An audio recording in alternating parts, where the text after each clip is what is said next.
Hi ಸ್ನೇಹಿತರೆ, ಎಲ್ಲರಿಗೂ ನಮಸ್ಕಾರ. ನೋಡಿ, ಗೃಹಲಕ್ಷ್ಮಿ ಯೋಜನೆಯ ಪ್ರತಿಯೊಂದು ಫಲಾನುಭವಿಗಳಿಗೆ ಸಂಕ್ರಾಂತಿ ಹಬ್ಬದ ಪ್ರಯುಕ್ತ ಭರ್ಜರಿ ಗುಡ್ಡಿಸ್ನ ಕೊಟ್ಟಿದ್ದಾರೆ.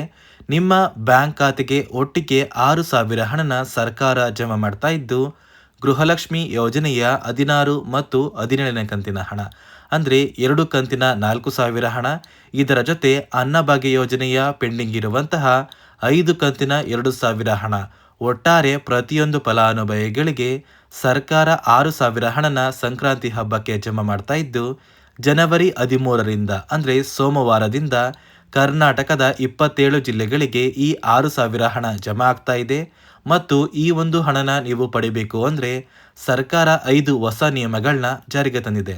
ಹಾಗಾದರೆ ಬನ್ನಿ ಸ್ನೇಹಿತರೆ, ಆ ನಿಯಮಗಳು ಏನು ಅಂತ ತಿಳ್ಕೊಳ್ಳೋಣ. ಅದಕ್ಕಿಂತ ಮೊದಲು ನೀವೇನಾದ್ರೂ ಇನ್ನೂ ಕೂಡ ನನ್ನ ಚಾನಲ್ನ ಸಬ್ಸ್ಕ್ರೈಬ್ ಆಗಿಲ್ಲ ಅಂದರೆ ದಯವಿಟ್ಟು ಪ್ರತಿಯೊಬ್ಬರೂ ಚಾನಲ್ನ ಸಬ್ಸ್ಕ್ರೈಬ್ ಮಾಡ್ಕೊಳ್ಳಿ, ಹಾಗೆ ವಿಡಿಯೋಗೆ ಒಂದು ಲೈಕ್ನ ಕೊಡಿ.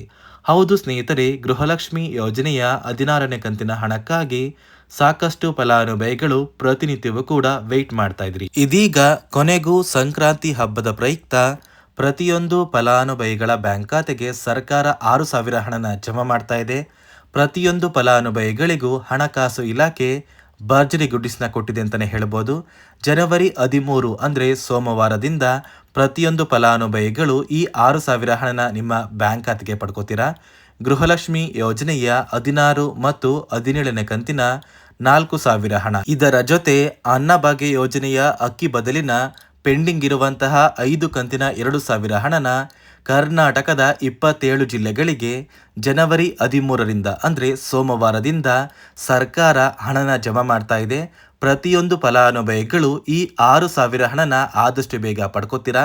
ಈ 6,000 ಹಣನ ನೀವು ಪಡಿಬೇಕು ಅಂದರೆ ಸರ್ಕಾರ 5 ಹೊಸ ನಿಯಮಗಳನ್ನ ಕೂಡ ಜಾರಿಗೆ ತಂದಿದೆ. ಹಾಗಾದರೆ ಆ ನಿಯಮಗಳು ಏನು ಅಂತ ಕೂಡ ತಿಳ್ಕೊಳ್ಳೋಣ. ಅದಕ್ಕಿಂತ ಮೊದಲು ಜನವರಿ 13 ಸೋಮವಾರದಿಂದ ಯಾವ ಜಿಲ್ಲೆಗಳಿಗೆ ಹಣ ಜಮಾ ಆಗ್ತಾ ಇದೆ ಅಂದರೆ, ಮೊದಲಿಗೆ ಬಾಗಲಕೋಟೆ, ಬೆಳಗಾವಿ, ವಿಜಯಪುರ, ಧಾರವಾಡ, ಗದಗ, ಹಾವೇರಿ, ಉತ್ತರ ಕನ್ನಡ, ಬೆಂಗಳೂರು ನಗರ, ಬೆಂಗಳೂರು ಗ್ರಾಮಾಂತರ, ರಾಮನಗರ, ಚಿಕ್ಕಬಳ್ಳಾಪುರ, ಚಿತ್ರದುರ್ಗ, ದಾವಣಗೆರೆ, ಕೋಲಾರ, ಶಿವಮೊಗ್ಗ, ತುಮಕೂರು, ಬಳ್ಳಾರಿ, ಬೀದರ್, ಕಲಬುರಗಿ, ಕೊಪ್ಪಳ, ರಾಯಚೂರು, ಯಾದಗಿರಿ, ವಿಜಯನಗರ, ಚಾಮರಾಜನಗರ, ಚಿಕ್ಕಮಗಳೂರು, ದಕ್ಷಿಣ ಕನ್ನಡ, ಹಾಸನ, ಕೊಡಗು, ಮಂಡ್ಯ, ಮೈಸೂರು ಮತ್ತು ಉಡುಪಿ, ಈ 27 ಜಿಲ್ಲೆಗಳ ಪ್ರತಿಯೊಂದು ಫಲಾನುಭವಿಗಳಿಗೆ ಜನವರಿ 13ರಿಂದ ಅಂದರೆ ಸೋಮವಾರದಿಂದ ಗೃಹಲಕ್ಷ್ಮಿ ಯೋಜನೆಯ 2 ಕಂತಿನ 4,000 ಹಣ ಮತ್ತು ಅನ್ನಭಾಗ್ಯ ಯೋಜನೆಯ ಪೆಂಡಿಂಗ್ ಇರುವಂತಹ 5 ಕಂತಿನ 2,000 ಹಣ, ಒಟ್ಟು 6,000 ಹಣನ ಸರ್ಕಾರದಿಂದ ಪ್ರತಿಯೊಂದು ಫಲಾನುಭವಿಗಳ ಬ್ಯಾಂಕ್ ಖಾತೆಗೆ ಜಮಾ ಮಾಡ್ತಾ ಇದೆ. ಸಂಕ್ರಾಂತಿ ಹಬ್ಬದ ಪ್ರಯುಕ್ತ ಪ್ರತಿಯೊಂದು ಫಲಾನುಭವಿಗಳು ಆದಷ್ಟು ಬೇಗ ನಿಮ್ಮ ಒಂದು ಬ್ಯಾಂಕ್ ಖಾತೆಗೆ ಈ 6,000 ಹಣನ ಕೆಲವೇ ದಿನಗಳಲ್ಲಿ ಪಡ್ಕೋತೀರಾ. ಜನವರಿ 20ರಷ್ಟರಲ್ಲಿ ಪ್ರತಿಯೊಂದು ಫಲಾನುಭವಿಗಳ ಬ್ಯಾಂಕ್ ಖಾತೆಗೆ ಈ 6,000 ಹಣನ ನಾವು ಜಮಾ ಮಾಡ್ತೀವಿ ಅಂತ ಹಣಕಾಸು ಇಲಾಖೆ ಒಂದು ಮುಖ್ಯವಾದ ಮಾಹಿತಿನ ಕೊಟ್ಟಿದೆ. ಅದೇ ರೀತಿ ಸುಮಾರು 1,30,000 ಫಲಾನುಭವಿಗಳ ಬ್ಯಾಂಕ್ ಖಾತೆಗೆ ಈ ಬಾರಿ 16ನೇ ಕಂತಿನ ಹಣನ ಸರ್ಕಾರ ಕ್ಯಾನ್ಸಲ್ ಮಾಡಿದೆ. ಈ ಒಂದು ಫಲಾನುಭವಿಗಳಿಗೆ ಯಾವುದೇ ರೀತಿಯ ಗೃಹಲಕ್ಷ್ಮಿ ಯೋಜನೆಯ 2,000 ಹಣ ಇನ್ನು ಮುಂದೆ ಜಮಾ ಆಗೋದಿಲ್ಲ ಅಂತ ಸಚಿವೆ ಲಕ್ಷ್ಮೀ ಹೆಬ್ಬಾಳ್ಕರ್ ಅವರು ಮಾಹಿತಿನ ಕೊಟ್ಟಿದ್ದು, ಯಾವ ಕಾರಣಕ್ಕೆ ಈ ಫಲಾನುಭವಿಗಳಿಗೆ ಹಣ ಜಮಾ ಆಗ್ತಾ ಇಲ್ಲ ಅಂದರೆ, ಸರ್ಕಾರ ಕೆಲವೇ ದಿನಗಳ ಹಿಂದೆ ಗೃಹಲಕ್ಷ್ಮಿ ಯೋಜನೆಯಲ್ಲಿ 5 ಹೊಸ ನಿಯಮಗಳನ್ನ ಜಾರಿಗೆ ತಂದರು. ಆ 5 ನಿಯಮದ ಆಧಾರದ ಮೇಲೆ ಫಲಾನುಭವಿಗಳ ಬ್ಯಾಂಕ್ ಖಾತೆಗೆ ಈ 2,000 ಹಣ ಜಮಾ ಆಗ್ತಾ ಇದೆ. ಹಾಗಾದರೆ ಬನ್ನಿ ಸ್ನೇಹಿತರೆ, ಆ 5 ನಿಯಮಗಳು ಏನು, ಆ ಒಂದು ನಿಯಮಗಳನ್ನ ಕಡ್ಡಾಯವಾಗಿ ನೀವು ಪಾಲಿಸಬೇಕಾ ಅಂದರೆ, ಹೌದು ಸ್ನೇಹಿತರೆ, ಈ 5 ನಿಯಮಗಳನ್ನ ನೀವು ಕಡ್ಡಾಯವಾಗಿ ಪಾಲಿಸಿದರೆ ಮಾತ್ರ ನಿಮ್ಮ ಬ್ಯಾಂಕ್ ಖಾತೆಗೆ 2,000 ಹಣ ಬರೋದು. ಹಾಗಾದರೆ ಬನ್ನಿ ಸ್ನೇಹಿತರೆ, ಆ 5 ನಿಯಮಗಳು ಏನು ಅಂತ ತಿಳ್ಕೊಳ್ಳೋಣ. ನೋಡಿ ಸ್ನೇಹಿತರೆ, ಮೊದಲನೆಯ ಒಂದು ನಿಯಮ ಬಂದು, ಗೃಹಲಕ್ಷ್ಮಿ ಯೋಜನೆಯ ಪ್ರತಿಯೊಂದು ಫಲಾನುಭವಿಗಳು ಯಾರೆಲ್ಲ ಇದ್ದೀರಾ, ನಿಮ್ಮ ಮನೆಯ ಪ್ರತಿಯೊಂದು ಸದಸ್ಯರ ಆಧಾರ್ ಕಾರ್ಡ್ನ ನಿಮ್ಮ ಬಳಿ ಇರುವಂತಹ ಒಂದು ರೇಷನ್ ಕಾರ್ಡಿಗೆ ಕಡ್ಡಾಯವಾಗಿ ಲಿಂಕ್ ಮಾಡಿಸ್ಬೇಕು. ಈ ಒಂದು ನಿಮ್ಮ ಆಧಾರ್ ಕಾರ್ಡ್ನ ಲಿಂಕ್ ಮಾಡಿಸೋದಕ್ಕೆ KYC ಅಂತ ಕರೀತಾರೆ. ಸಾಕಷ್ಟು ಫಲಾನುಭವಿಗಳ ಒಂದು ರೇಷನ್ ಕಾರ್ಡಿಗೆ KYC ಪೆಂಡಿಂಗ್ ಇದೆ. ಅದೇ ಒಂದು ಕಾರಣಕ್ಕೆ ಸರ್ಕಾರ ಈ ಬಾರಿ ಈ 5 ಹೊಸ ನಿಯಮಗಳನ್ನ ಜಾರಿಗೆ ತಂದಿದೆ.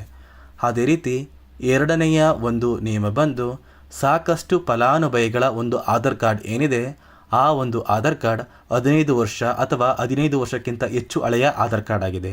ಈ ಒಂದು ಫಲಾನುಭವಿಗಳು ಅವರ ಆಧಾರ್ ಕಾರ್ಡ್ಗೆ ಯಾವುದೇ ರೀತಿಯ ತಿದ್ದುಪಡಿ ಕೂಡ ಮಾಡಿಸಿಲ್ಲ ಮತ್ತು ಯಾವುದೇ ರೀತಿಯ ಒಂದು ಅಪ್ಡೇಟ್ನ ಕೂಡ ಮಾಡಿಸಿಲ್ಲ.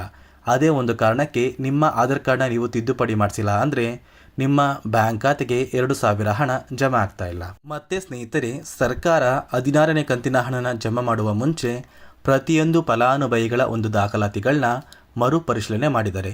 ಈ ಒಂದು ಸಂದರ್ಭದಲ್ಲಿ ಫಲಾನುಭವಿಗಳು ಸರ್ಕಾರಕ್ಕೆ ತೆರಿಗೆನ ಕಟ್ತಾ ಇರೋದು ತಿಳಿದು ಬಂದಿದೆ.